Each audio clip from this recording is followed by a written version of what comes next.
करीम अम्मा बाद वाउज़ु बिल्लाहि मिनश शैतानिर रजीम बिस्मिल्लाहिर रहमानिर रहीम।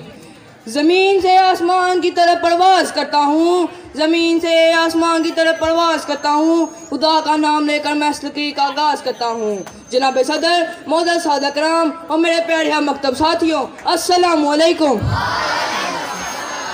आज मुझे जिस मौजू पर लब कशाई करने का मौका मिला है, इसका मौजू है सीरत नबी सल्लल्लाहु अलैहि वसल्लम।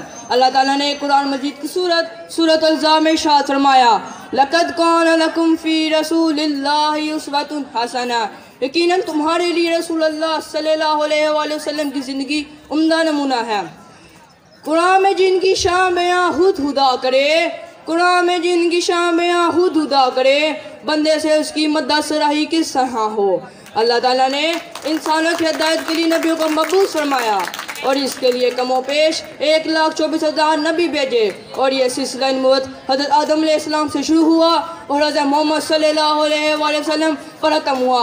हमारे प्यारे हज़रत मोहम्मद सल्लल्लाहु अलैहि वसल्लम की ज़िंदगी हर मुसलमान के लिए रहनुमाई हासिल करने का वाहिद ज़रिया है और हमारे प्यारे हज़रत मोहम्मद सल्लल्लाहु अलैहि वसल्लम हमारे आखिरी नबी हैं और अब क़यामत तक के लिए उनकी मुबारक ज़िंदगी हमारे लिए रहनुमाई हासिल करने का वाहिद ज़रिया है।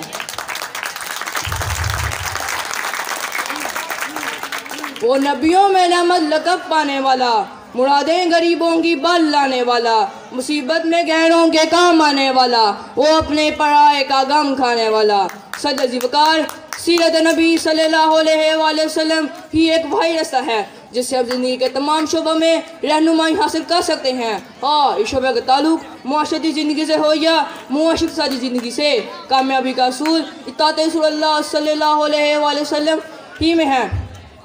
साहिब सदर, इस मौजू पर जितना बोला जाए कम है। अब मैं अपने इन खूबसूरत अशार से अपनी इस तकरीर का अख्तिताम करता हूँ। मिस हाम को जिसने कुंदन बनाया, मिस हाम को जिसने कुंदन बनाया, खरा और खोटा अलग कर दिखाया, अरब जिस बेकन्नों से तहा जहल छाया, पलट दी आन में उसकी काया।